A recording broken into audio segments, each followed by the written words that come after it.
Bonjour à chacun et chacune d'entre vous. Je suis très très heureux d'être là ce matin. Lorsqu'il y a un an, avec Éric Thibault, on parlait de cette journée scientifique 2022, on se disait il faudrait qu'on en fasse un événement et que les réflexions qui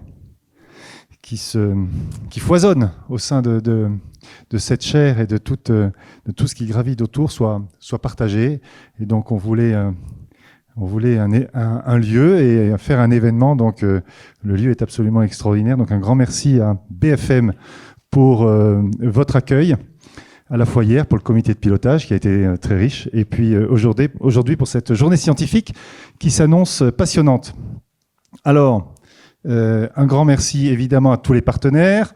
De toute façon, tout le monde va pouvoir parler. Je remercie évidemment l'UBO, le vice-président recherche est là et il va vous dire quelques mots après. Et puis Rennes 1, je veux dire les partenaires académiques. Et puis donc les partenaires industriels avec BFM et Naxicap. Résilience et leadership. Alors évidemment, vous voyez l'uniforme que je porte.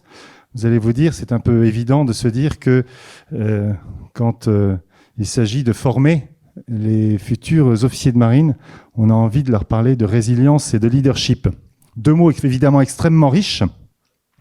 Je veux dire que si je prends le risque d'essayer de les traduire avec sujet, verbe, complément, et peut-être des mots plus simples, quoique, est-ce qu'on pourrait dire qu'il s'agit de décider en temps de crise pour durer? Voilà, je sais pas. Par exemple, décider en temps de crise pour durer. Alors pourquoi est-ce que moi ça m'intéresse à l'école navale? Évidemment qu'il y ait une dynamique de recherche autour de ces thèmes-là. Mais bien sûr, c'est pour que ça irrigue la formation des futurs élèves. Et alors pourquoi est-ce que c'est particulièrement important? Je vais vous dire juste pour deux raisons. Puisque donc je suis chargé de former les futurs officiers de marine. Je vais prendre le terme là dans l'autre sens. Je vais d'abord vous parler en une minute de la mer. Alors, pas pour vous dire comme Éric Tabarly que la mer, c'est ce que les Français ont dans le dos lorsqu'ils sont sur la plage. Mais la mer, c'est d'abord l'espace de l'incertitude, de l'imprévu. Voilà, quand on part en mer, on ne sait pas ce qui va se passer. Bien sûr, il y a des prévisions météorologiques. Donc, il y a le temps météo. Il y a déjà de l'incertitude. Mais il y a surtout tout ce qui se passe à côté. Évidemment, les rencontres en mer. Et puis après, puisque je porte un uniforme d'officier de marine, vous l'imaginez bien, toute la dimension, j'ai envie de dire, militaire, du respect du droit en mer. Et puis, s'il le faut, évidemment, du combat. Donc, la mer, voilà. Évidemment, par excellence, espace qui appelle la résilience. Voilà, parce que durer en mer, c'est déjà être résilient. Et puis officier de marine, donc marine, j'en ai parlé, je parlais de la mer. Et puis officier, donc celui qui décide. Alors, on ne va pas se risquer, là encore, entre le leader, le chef, le commandant, le etc., etc. Ce qu'il y a là encore sans doute en commun, c'est le fait de décider, de choisir. Et donc, moi, ça m'intéresse énormément, toutes ces réflexions qui ont lieu au sein de la chaire sur les affaires de résilience et de décision, les ressorts de la décision à titre collectif, à titre individuel, les ressorts du groupe.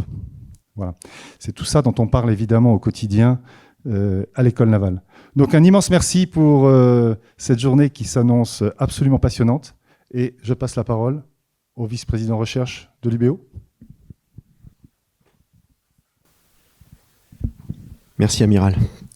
Mesdames et messieurs, chers amis, chers collègues, c'est pour moi un grand honneur de venir participer à l'ouverture de ce colloque. Et au nom donc de notre président d'université, Monsieur Mathieu Gallou, qui malheureusement ne peut pas être avec nous aujourd'hui, on a un grand plaisir à participer, l'UBO, à accompagner l'école navale qui porte cette chaire résilience et leadership, et qui va évidemment s'inscrire dans un temps long. Permettez-moi tout d'abord de me présenter rapidement. Donc, comme il a été dit, je suis le récent vice-président recherche et innovation de l'Université de Brest. Je suis professeur de médecine et praticien hospitalier Et quand la vice-présidente première vice-présidente, m'a dit est-ce que tu pourrais aller représenter l'UBO à la chaire Résilience et Leadership, j'ai eu deux sentiments. Le premier, qu'est-ce que c'est? Un peu de curiosité.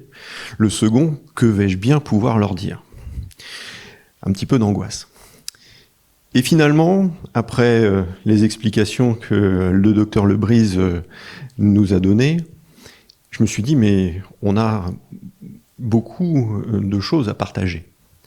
Dans le monde médical, la résilience, affronter l'imprévu, c'est quelque chose que nous faisons, nous également, régulièrement, et j'ai pu constater hier que c'était un champ que vous occupiez très largement.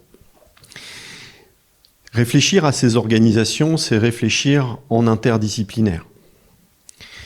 Bien sûr, avec les sciences humaines, mais on a bien vu que les scientifiques, les métiers différents, pouvaient finalement servir d'observatoire à des réflexions plus larges et qui s'inscrivent forcément dans un temps long. Donc, je suis très heureux de voir que vous êtes déjà à votre 3e journée de la chaire Résilience et Leadership, et bien entendu, on aura plaisir à vous accompagner sur la durée.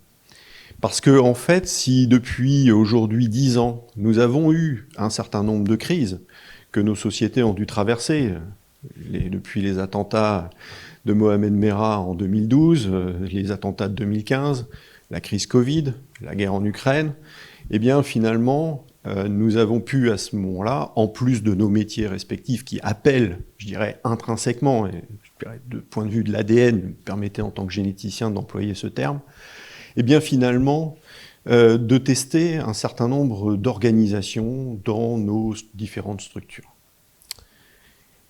Mais je dirais que le plus dur est à venir. Nous avons à Brest un OSU, un observatoire des sciences de l'univers, qui participe au rapport du GIEC, et nous savons tous que la crise climatique qui s'annonce sera bien plus redoutable que ce que nous avons pu affronter au cours des 10 dernières années. D'où l'intérêt des travaux menés en interdisciplinaire dans le cadre de cette chaire, et qu'évidemment, nous continuerons à accompagner, comme je l'ai déjà dit. Donc, un grand merci, bien sûr, à la Banque française mutualiste. Je souhaite qu'on partage un certain nombre de valeurs, et tous les partenaires qui se sont regroupés autour de l'équipe emmenée par Sophie, Dominique, Denis, Oumema, Lara, Laura et les autres, pour finalement emmener, porter cette dynamique. Sachez en tous les cas, et je le fais devant vous, comme ça personne ne pourra dire que je ne l'ai pas dit, on vous accompagnera et on vous aidera au moins tant que ce portefeuille sera le mien. Voilà, en tous les cas, je voulais vous souhaiter à toutes et à tous une très belle journée. Je pense que le programme fait envie. Il va appeler à un certain nombre de discussions. Encore un très grand merci à BFM pour nous accueillir dans cette salle tout à fait exceptionnelle qui fait des envieux. Et puis à tous nos partenaires et à vous toutes et à tous qui se sont déplacés. And welcome to all our friends from the other sides. We will be pleased to talk with you and to discuss about leadership and resilience. Thank you. Merci à toutes et à tous, très bonne journée, et je passe donc la parole au prochain intervenant. Merci. Merci, professeur, et pour votre soutien. C'est l'université Rennes 1 qui va s'exprimer, notamment, et à travers, s'il est bien en ligne, du professeur Moiseau.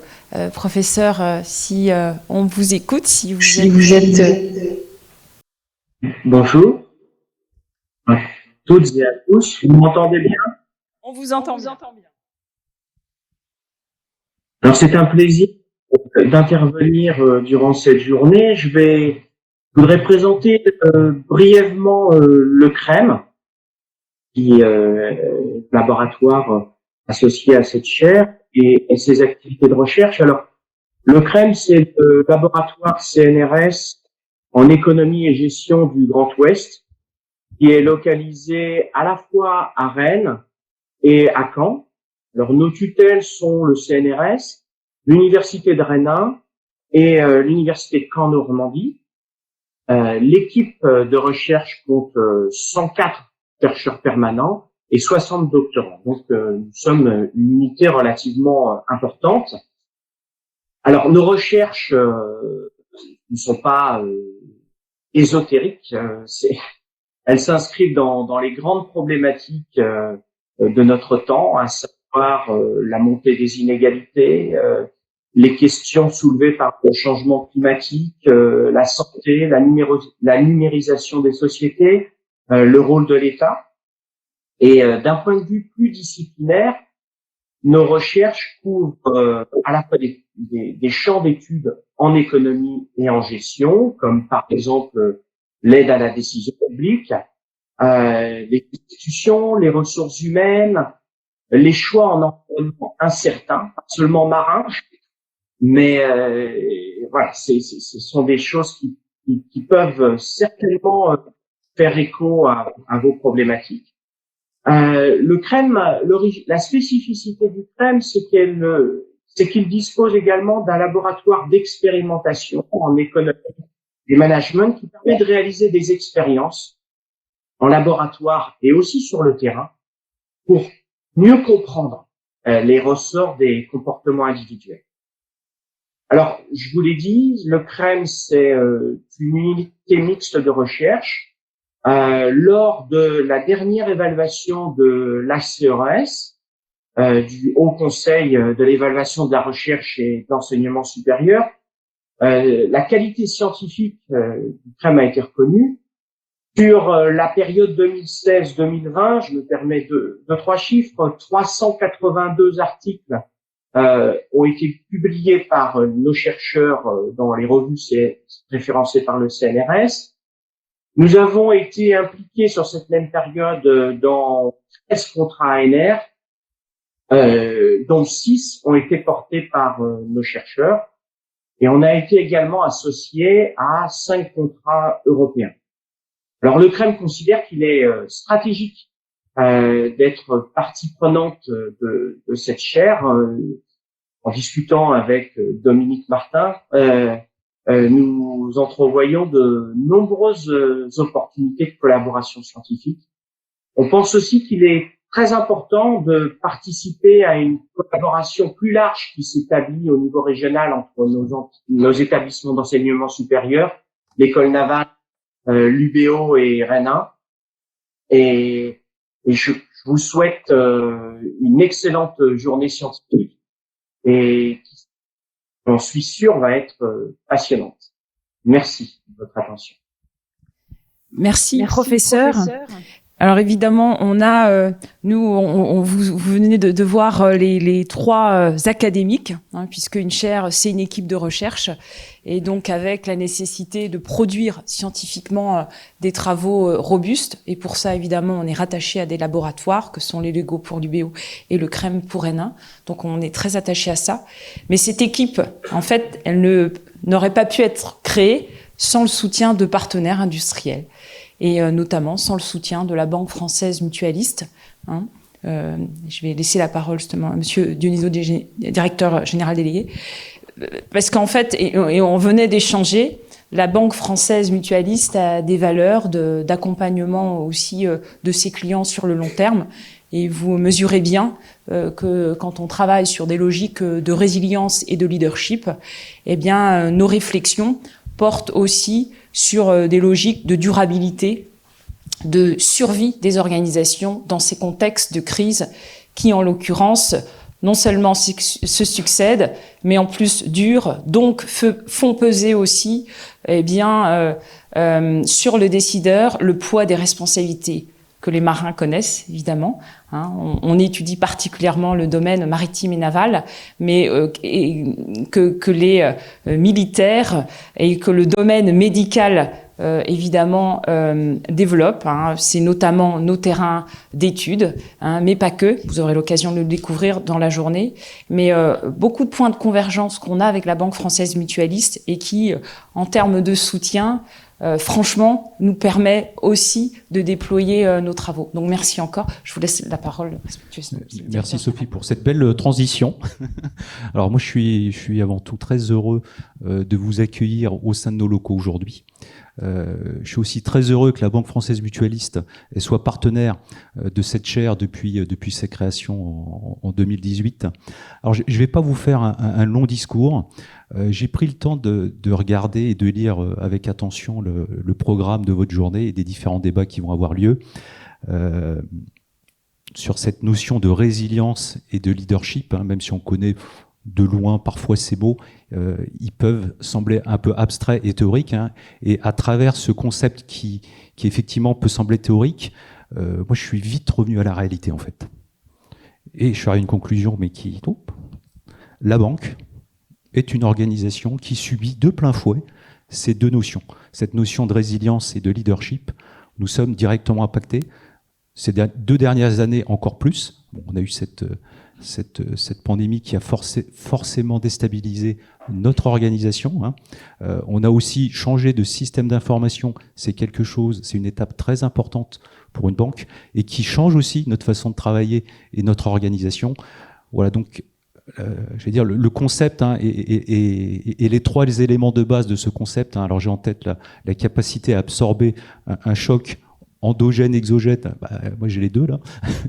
La capacité après à se réorganiser un peu en mode dégradé, parce que quand on est dans l'urgence ou dans le côté soudain, c'est plus difficile de prendre des bonnes décisions.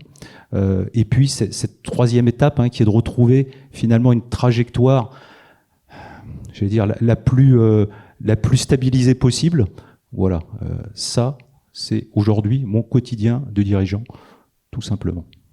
Voilà, merci. Et puis, je vous souhaite de très, très beaux échanges cet après-midi, puis ce matin. Merci. Merci beaucoup, monsieur le directeur général.